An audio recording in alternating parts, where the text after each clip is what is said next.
సంవత్సరాల తరబడి ఎన్ని మందులు వాడినా మీ మోకాల నొప్పులు తగ్గట్లేదా? ప్రాణ పెయిన్ క్లినిక్ లో అత్యాధునిక చికిత్స. గుడ్లవల్లేరు ఇంజనీరింగ్ కాలేజ్ బాలికల హాస్టల్ వాష్రూమ్ లో హిడెన్ కెమెరాల వ్యవహారంలో సంచలన విషయాలు బయటకొస్తున్నాయి.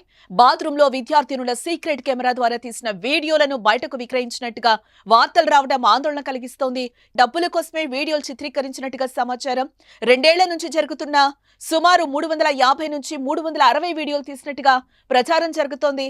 అలా తీసిన ఒక్కో వీడియోను 100 రూపాయలకు విక్రయించినట్టుగా ఆరోపణలు రావడం సంచలనంగా మారింది. అయితే కేసు నమోదు చేసి దర్యాప్తు చేపట్టిన పోలీసులు బాలికల హాస్టల్లో ఎలాంటి రహస్య కెమెరాలను గుర్తించలేదని పోలీసులు చెప్తున్నారు.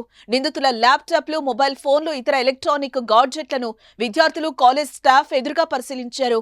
అమ్మాయిలు ఈ సమస్య గురించి ఆందోళన చెందాల్సిన అవసరం లేదని, తప్పు చేసిన వారిని గుర్తించి వారిపైన కఠిన చర్యలు తీసుకుంటామని కృష్ణా జిల్లా ఎస్పీ అంటున్నారు.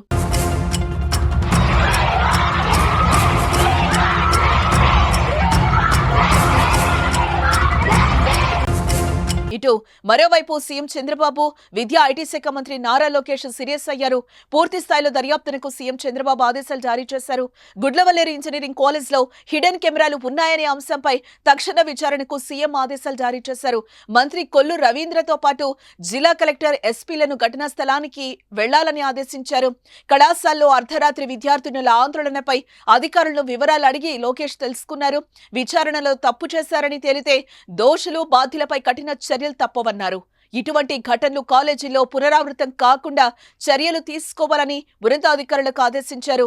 కళాశాలల్లో ర్యాగింగ్, వేధింపులు లేకుండా యాజమాన్యాలు ముందస్తు చర్యలు తీసుకోవాలన్నారు. బాలికల హాస్టల్ వాష్రూములో హిడెన్ కెమెరాలు పెట్టారంటూ హాస్టల్ ప్రాంగణంలో గురువారం అర్ధరాత్రి విద్యార్థులు ఆందోళనకు దిగడంతో విషయం బయటకొచ్చింది. తెల్లవారుజామున 3:30 వరకు ఇంజనీరింగ్ కళాశాలలో ఆందోళన కొనసాగింది.